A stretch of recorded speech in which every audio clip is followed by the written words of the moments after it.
সবাই সফল হতে চায় কিন্তু সফল হয় না, কারণ সে সফল হওয়ার জন্য যে করণীয় কাজগুলা সেগুলা কিন্তু করে না। আজ যে কথাগুলো বলা হয়নি সেটা বলবো, অবশ্যই শুনবেন, কারণ ব্যবসা করতে হলে বা সফল হতে হলে অবশ্যই প্রয়োজন আপনার জীবন। কিন্তু আজকে টপিক ছিল কেন আপনি সফল হন, এখনো পর্যন্ত ভালো কিছু করতে পারেননি। এটার কয়েকটি কারণ আছে। তার ভিতর প্রথম কারণ হচ্ছে আমরা যারা ব্যবসা করি বা আমরা যারা সফল না, এদের একটা কারণ, সেটা হচ্ছে লেনদেন ভালো না। আমি এই যাবৎকাল যত মানুষের সাথে চলছি, বেশিরভাগ ব্যর্থ মানুষের লেনদেন ভালো না। তাদের কারণ হচ্ছে যে মানুষের লেনদেন ভালো, স্বাভাবিকভাবে তাদের সাথে সবাই ব্যবসা করতে চায়, সবাই তাদেরকে পজিটিভ ভাবে দেখে। আমি মনে করি, এর আগেও যদি অনেকবার বলছি, তবুও এটাকে আমি প্রথম ধরবো, একটা গুণ রাখেন, সেটা হচ্ছে লেনদেন।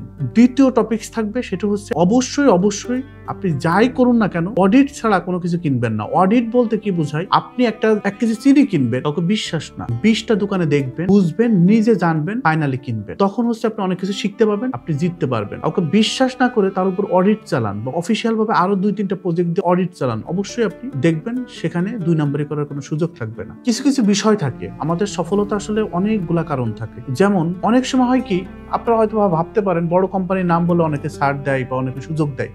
না, এটা ভুল ধারণা আপনার। আমরা দেখতে পেয়েছি কিছু জায়গায় যখন আমাদের নাম আমরা বলি, কোম্পানির নাম উল্লেখ করি, তখন যেটার দাম 5 টাকা সেটা হয়ে যায় 7 টাকা। কিন্তু এই জিনিসটা যখন আরেকজনকে দিয়ে পাঠাই, তখন কিন্তু সেটা হয় 4 টাকা। এই যে বিষয়গুলা একটা পর্যায়ে যে আসলে এটা অনেক বড় একটা ইস্যু হয়। তো সফলতা, ধরুন আপনি অনেক ব্যবসা করতেছেন, অনেক ইনকাম করতেছেন, কিন্তু ধরে রাখতে পারবেন না। কেননা কি, বেশ কিছু কারণ থাকে এর ভিতর। তার ভিতর প্রথম কারণ যেগুলো বললাম, যে আপনি এই মুহূর্তে সফল কিন্তু একটু পরে ব্যর্থ হবেন। কারণ একটাই, আপনার লেনদেন ভালো না।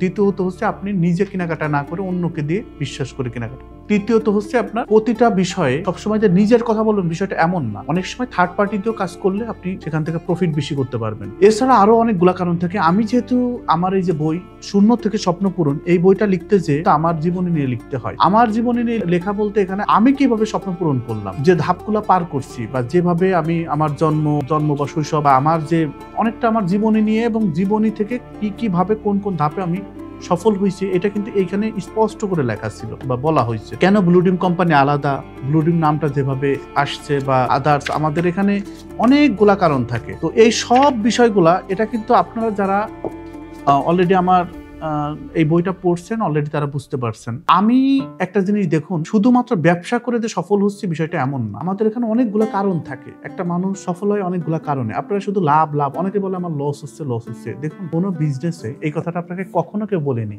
আজকে সত্য একটা কথা বলে দিই আপনাদের, কোনো ব্যবসায় কোনোদিন লাভ হয় না। এটা হয়তো একটু বেশি খারাপ শোনাইতেছে, আবারও বলি, কোনো ব্যবসায় কখনোই লাভ হয় না। তাহলে বলবেন, আপনিই প্রশ্ন করবেন, আপনি কিভাবে এত কিছু করলেন, বা অন্যরা কিভাবে করলো, ব্যবসায় লাভ হলো না। এবার আমি প্রশ্ন করব, আপনাকে সহজ কথায় বলি। ধরুন আপনি 5 জন আপনার অফিসের স্টাফ আছে, তাদেরকে যেভাবে চালাইতে হবে, চালানোর সিস্টেমটা এটা আপনি জানেন না। আমাদের অফিসে অনেকেই জব করে, তো দিন শেষে ম্যানেজমেন্ট চালাইতে হয় কিন্তু আমার। ম্যানেজমেন্ট চালানোর জন্য এখানে আরো পার্সন আছে, কিন্তু ডিরেকশনটা দিতে হয় আমার। 100 জন ধরুন আপনার ধান কাটতে আসছে, এই 100 জনকে দিয়ে যদি আপনি 200 মানুষের কাজ উঠাইতে পারেন, তাহলে কিন্তু আপনার 100 জন কিষানের দাম বেশি যাবে, দিন শেষে কিন্তু আপনার লাভ হবে।